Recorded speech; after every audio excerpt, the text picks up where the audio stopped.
Namaste. Interdisciplinary Analysts welcomes you to this short video on pumped storage hydro. Global energy scenario is shifting very rapidly for two reasons. The first is that climate change concerns are driving countries away from fossil fuel use to that of renewable energy such as hydro, solar photovoltaic, biogas, sustainably harvested forest biomass, and even nuclear.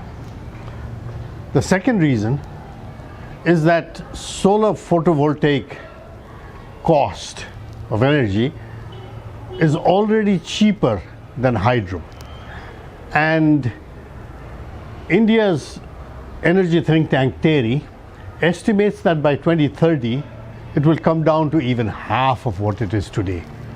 This is a significant driver. However, the downside is that the sun shines only for about 6 to 8 hours a day. For the rest of the dark hours, what we need is storage. Now, battery storage is only good for households and small-scale establishments. Industrial use and national grid requirements require something much bigger, which is pumped storage hydro. The problem is that pumped storage hydro, while very cheap and much more efficient in terms of water used for generating electricity, requires a complete revamp, a rethinking of how hydropower is to be developed in Nepal. This is what we will talk with you about in this short video. PSH essentially involves two reservoirs, one towards the lower end, another higher up. It involves pumping water from the lower reservoir, which could be a pond, a storage, a sump on the river, to a reservoir that is higher up when there is plenty of sunshine or when electricity is cheap. The water is then used in reverse flow and sent back to the lower pond to operate a turbine and generate electricity when the demand is high. While there is efficiency loss in using electricity to pump water up and then to use that water to generate electricity anew, that loss is more than offset because much of the pumping is done during off-peak hours when demand, for instance often late at night, is low and electricity price is significantly cheap to offset the efficiency loss. If daytime solar energy is used to do the pumping, the price of PV generated electricity has come down, which makes it feasible. If PSH uses reversible turbines that is used for a pumping motor as well as running a generator, it means more effective use of otherwise idle machinery and spilled river water. India has done this with its TERI high dam. It's the biggest high dam in India. And now what India has done is they have used that TERI high dam with another reservoir below to create, TERI is a 1000 megawatt big dam. They developed another 1000 megawatt pump storage hydro using that same water of the TERI reservoir. So this is a method where, compared to conventional development, we can use pumped storage hydro as a very revolutionary and much more efficient way of generating electricity.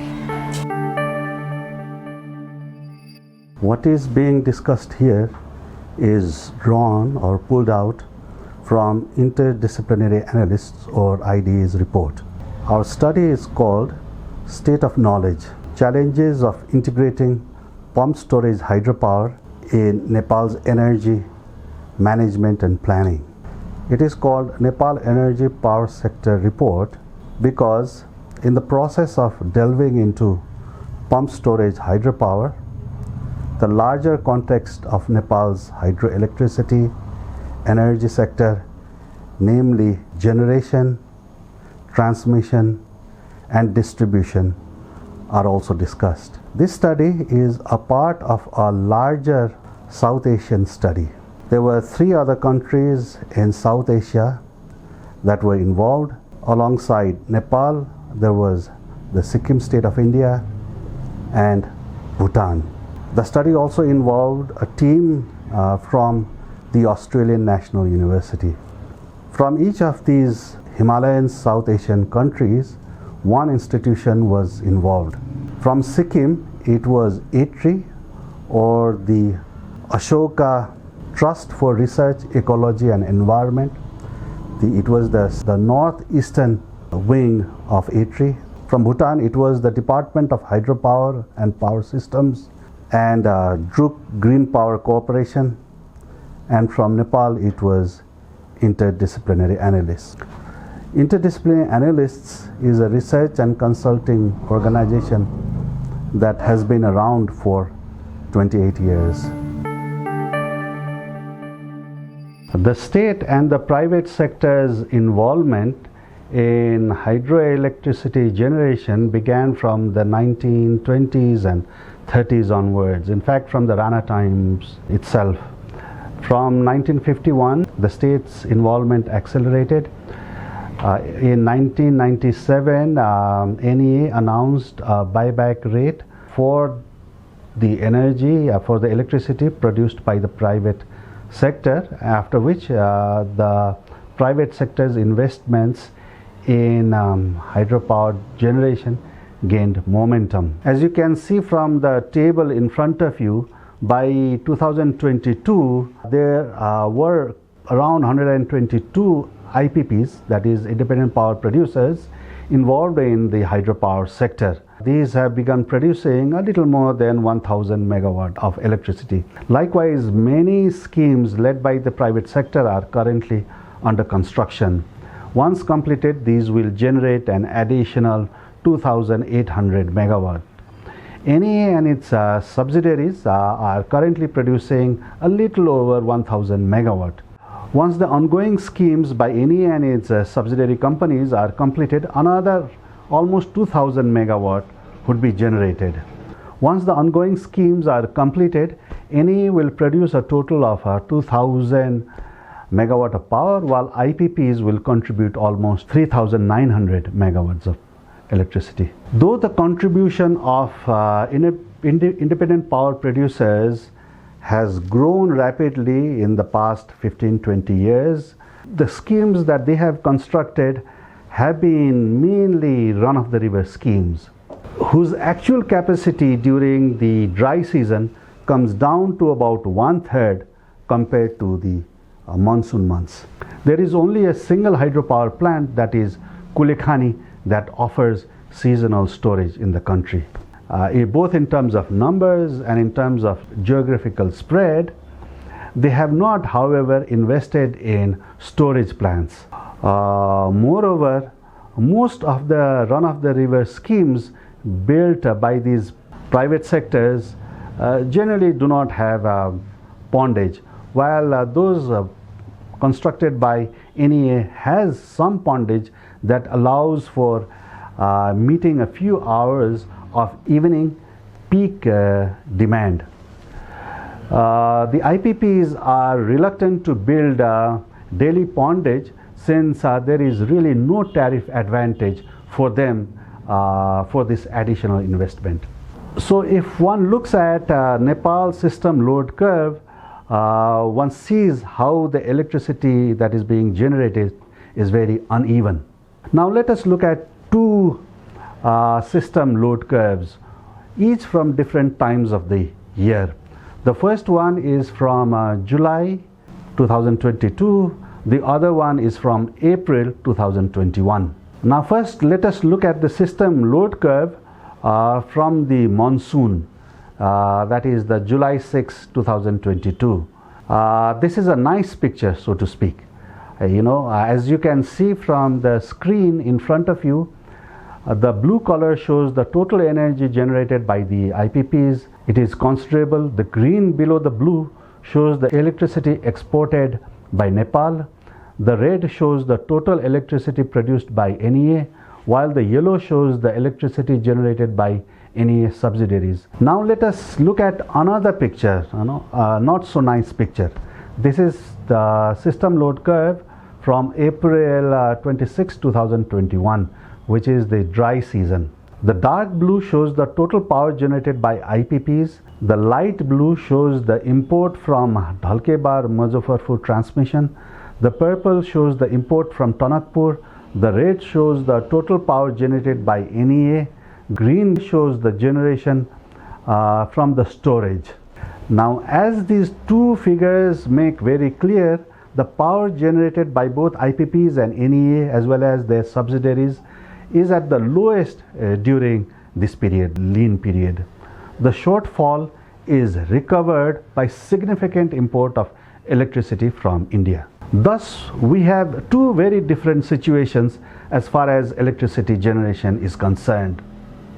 In the monsoon, that is from June to October, there is plenty of rainfall, therefore a lot of water in the river. Nepal at that time of the year has surplus energy, surplus electricity, which is sold to India. In contrast, in the non-monsoon period, which is the lean period from November to May, there is no rainfall, therefore little water in the rivers.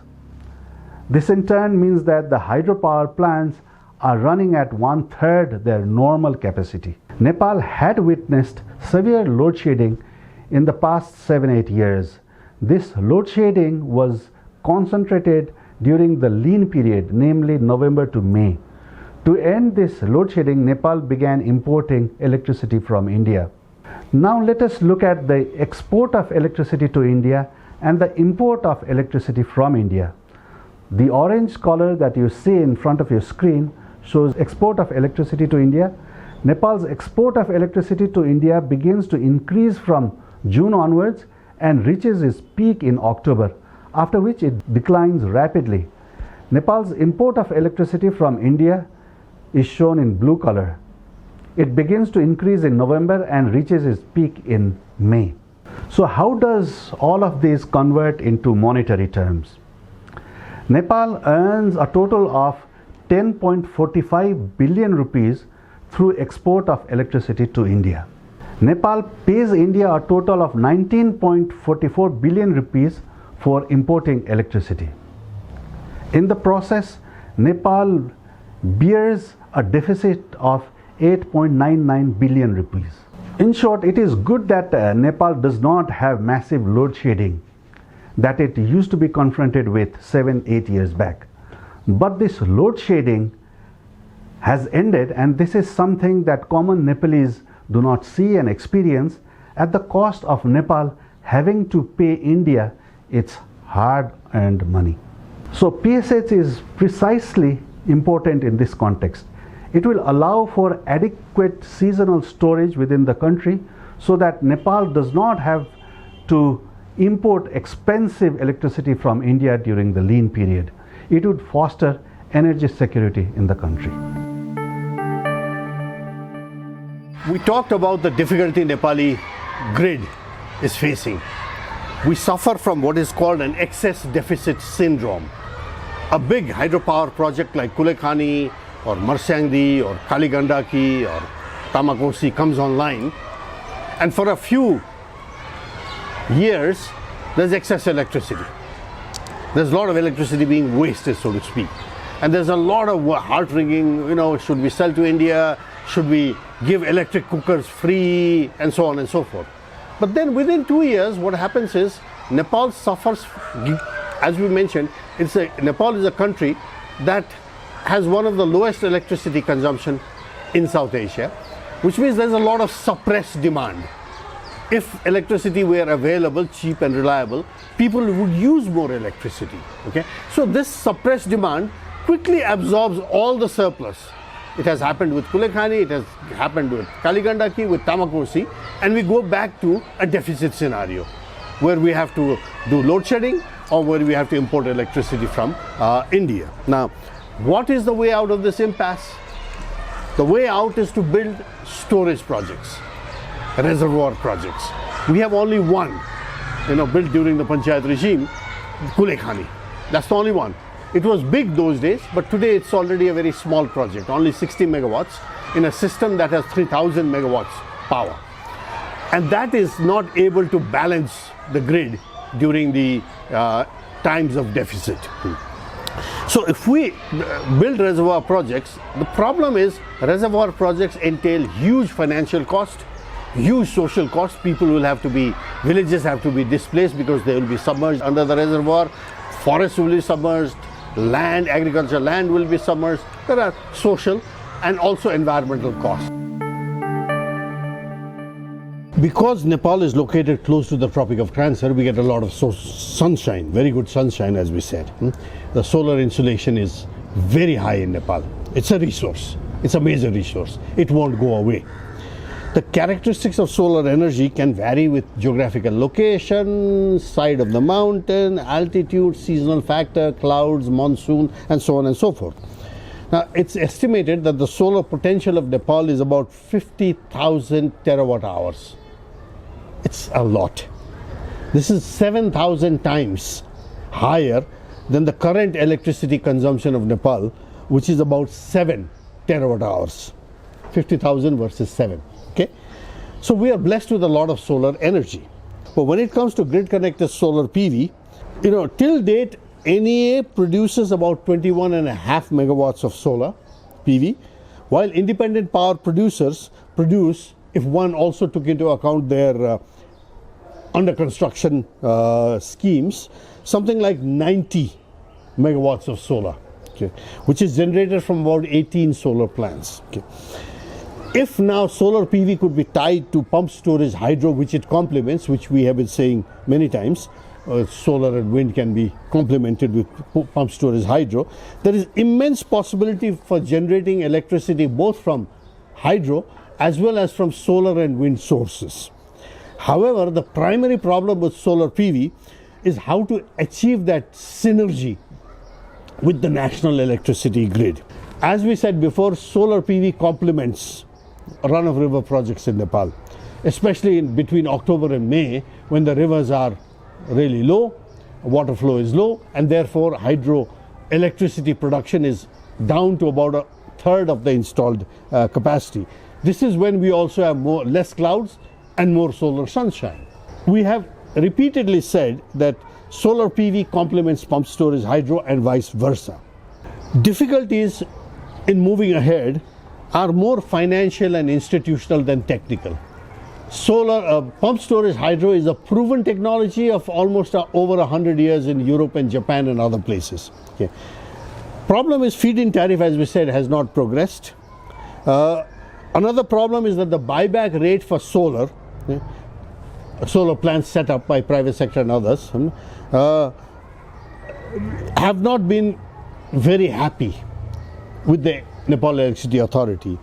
Previously, NEA had been paying for solar electricity generated by private sector, but in March 2022, unilaterally they reduced that tariff rate, from 730 to 594.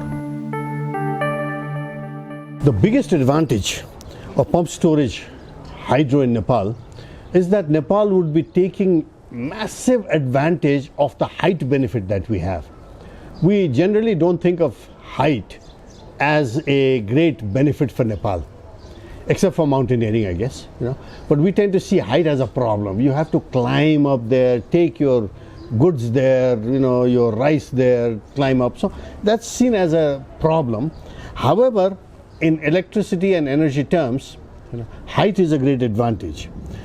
What pump storage hydro does is it takes advantage of Nepal's height, which is as great a resource as the water. This has to be understood very well.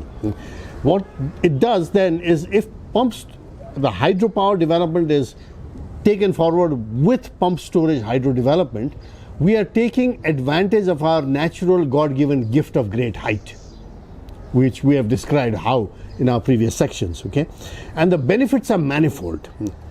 Another plus point of hydro for Nepal is we have, over the last 50 or so odd years, in Nepal, we have developed tremendous skills. We have developed a hydro industry with engineers, surveyors, workshop managers, workshop workers who can manufacture, who can construct, who can design hydropower schemes. Okay? Now these are civil engineers, electrical engineers, mechanical engineers, penstock pipe and turbine manufacturers, contractors, manufacturers with building skills, contractors with the ability to get things done and so on. This is a massive industry in Nepal. It's one of the larger successful industries of Nepal that we have. What pumped storage hydro does is it not only does not threaten that industry, that whole gamut of expertise, it gives those gamut of industries and skills in engineering and workshop and all that new potential to develop. It opens up a new vista of development that the same set of skills that have been used for developing conventional hydropower can now move into together with solar photovoltaic.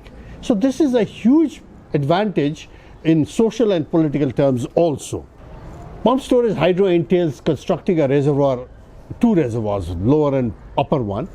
The advantage of upper reservoir, and this was an insight that came to us during our field trip to Bhutan when Bhutani forest managers were very happy with this idea of pumped storage hydro.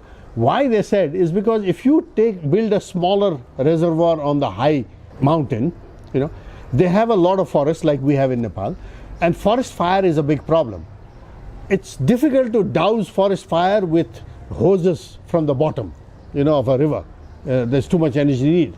But if you already have a pond up in the hill, you can use that water when there is a forest fire. So foresters in Bhutan were very happy with this idea, and you come to think of it, our foresters should also be very happy. Similarly, if you have ponds in higher areas that are used for pumped storage hydro, it can also be used for water supply to villages nearby. It can also be used for drip irrigation for high value, high altitude crops. So these are benefits that alone the poor marginalized villagers living in high altitudes cannot provide for themselves. But if pumped storage hydro is developed for the national grid, part of that water can be allocated, that part of that pumped water, which individually poor farmers cannot do, but the national grid can, together with solar, then that water can be supplied for these other multi-purpose benefits to greatly enhance life in the higher mountains. So this is another major benefit that Nepal has to consider. All these multiple benefits, multi-purpose benefits, are actually unthinkable alone. But together with pump storage and solar, the idea of high altitude drip irrigation, farming for high value, high altitude crops, for firefighting, for water supply to remote communities in high altitudes, these all become a reality. So these are some tremendous advantages of pumped storage hydro, and the need for Nepali planning to shift now away from conventional hydro development to a new modality of hydropower development with pumped storage hydro. Nepal has yet to tap into the benefits of PSH, which is a globally established technology. PSH not only provides an efficient means of storing surplus electrical energy, but also serves as an economic and environmental friendly option for grid stability. It may also contribute to local economies and provide solutions for optimal load management. But despite these clear advantages, there are several roadblocks that remain. Without these being resolved, the private sector developers or state developers will not want to invest in PSH in Nepal. Let me mention some of these points. The first is differential tariff. The second is licensing requirements. The third relates to policy ambiguities. The fourth, the dilemma of whether to first design a pilot scheme or to first formulate policies. Despite the clear advantages of PSH, Nepal faces challenges due to the flat tariff rate that lacks incentives for storage facilities. There needs to be a differential tariff in place More precisely, there needs to be different tariff rates for different seasons as well as for different times of the day. For instance, when the tariff rate is low, the water needs to be pumped from the lower reservoir to the upper reservoir. And when the tariff rate is high, for instance, during the evenings, the water from the upper reservoir needs to be sent to the lower reservoir.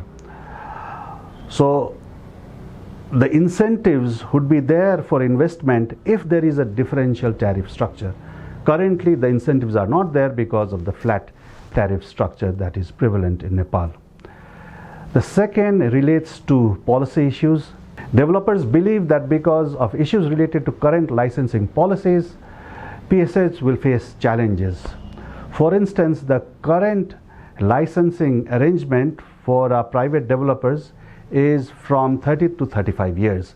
Suppose a private developer has already built a scheme that is in run-of-the-river scheme that is in operation for 15 years. Now, what will the licensing arrangement be for such a scheme? Will it be for just another 15-20 years because 15 years would already have been gone, or would it be again for 35 years? There are policy ambiguities surrounding this issue. This needs to be resolved before developers would want to invest in it. All are in agreement that PSH policies or PSH related policies integrated into energy policy needs to be developed. The proposed new Electricity Act should be an umbrella act that takes into consideration all of these concerns and provide the right framework for a more wholesome national energy development. Moving on to the next point, while some are of the opinion that a pilot scheme for PSH needs to be developed, others are of the opinion that policy first needs to be developed. The proponents of the first view are of the argument that a pilot scheme will give us some idea of the technicalities involved, the finances involved, while the proponents of the second view are of the opinion that the policy formulation needs to become first. So this is like a chicken and egg dilemma. Pump storage hydro, once the legal and mostly legal and institutional roadblocks are overcome, could have significant positive impact on Nepal's overall development, on Nepal's economy. It would change the electrical terrain for good by providing more cheap and reliable electricity, which is very beneficial for everybody, including industry and households. Okay? It would also allow existing hydropower projects to multiply their benefits. So if a existing 5 megawatt project is there built in the conventional fashion, if they could be tied up with a pump storage hydro, they could probably be generating 15 megawatts without wasting the water and without having to replicate the other institutional infrastructure that is needed in hydropower development. A dam, a powerhouse, transmission line, road connection, staff quarter, these don't need to be replicated. So there's a tremendous benefit in now shifting away from conventional hydropower to pump storage hydropower with these other renewables like solar PV and wind power. On behalf of Interdisciplinary Analysts, we'd like to thank various institutions. We'd like to thank our partners at Australian National University for this very fruitful collaboration that we've had, and to the donors, namely DFAT or Australian Aid, as well as Australian Water Partnership for their financial support. We would like to thank our collaborators in Bhutan and Sikkim state of India. It has been a great opportunity for us in Nepal to learn from what Bhutan is doing in terms of its hydropower and energy, as well as what Sikkim state is doing. Likewise, we have benefited from field visits in Bhutan and in Sikkim. In Nepal, we had organized a field trip in Kulekhani on May 7th, 8th and 9th. and had also undertaken an international workshop on May 11th of 2023. We'd like to thank the representatives of the Nepal government, namely the Ministry of Energy, Water Resources and Irrigation, Department of Electricity Development, as well as Nepal Electricity Authority. And then also the private sector, namely the Independent Power Producers Associations of Nepal, for participating both in our field trip as well as in the international workshop. Likewise, the international workshop had extensive participation from Australian National University, from Bhutan and from India, for which we'd like to thank all of them. The study took place over a period of 15 months, spanning from October 2022 to December 2023. Over this period, besides the international workshop, we had 4 other interactions within this span of 15 months that was participated in by over 50 individuals from Nepal. These individuals represented the state, the Department of Electricity Development, the Ministry of Water Resources and Electricity and Irrigation, the NEA, as well as IPAN. So we'd like to thank all of these individuals, as well as scholars and media people and journalists working in energy and hydropower sector. So we'd like to thank all of them for attending these interactions. Thank you.